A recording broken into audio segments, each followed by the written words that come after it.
আমাদের কি মেধা নাই? আমরা কি পড়ালেখা করতেছি না? আমরা কি এমনি ভেসে আসছি?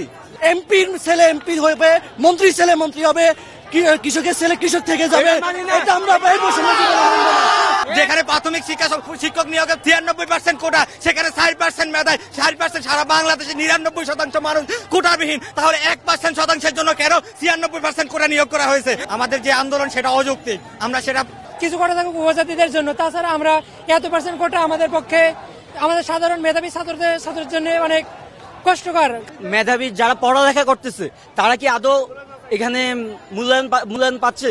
আমাদের যে আন্দোলন সেটা অযৌক্তিক, আমরা সেটা প্রধানমন্ত্রীর কথা অবশ্যই মানতে পারি না। আমাদের দাবি ন্যায্য দাবি, আমাদের দাবি কোটা বিরোধীর দাবি।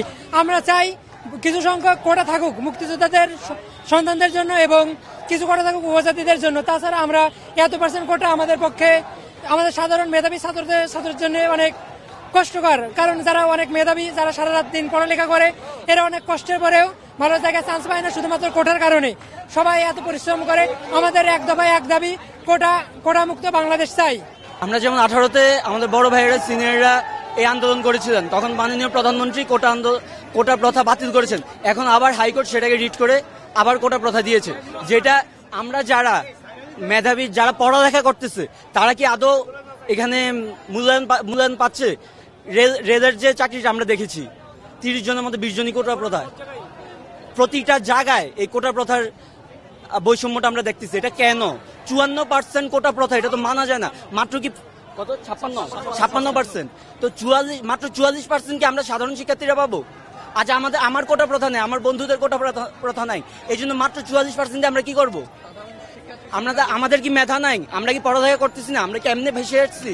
স্বাধীন বাংলাদেশের বঙ্গবন্ধু স্বাধীন বাংলাদেশের এই উপহার দিয়েছে, তিনি আমাদের স্বাধীন বাংলাদেশ উপহার দিয়েছে কোনো বৈষম্যের জন্য নয়। এই স্বাধীন বাংলাদেশে কুলি, মজুর, শ্রমিক, কৃষক সবার যেন সমান অধিকার এবং বৈষম্য থাকে। এমপির ছেলে এমপি হবে, মন্ত্রীর ছেলে মন্ত্রী হবে, কৃষকের ছেলে কৃষক থেকে যাবে, এটা আমরা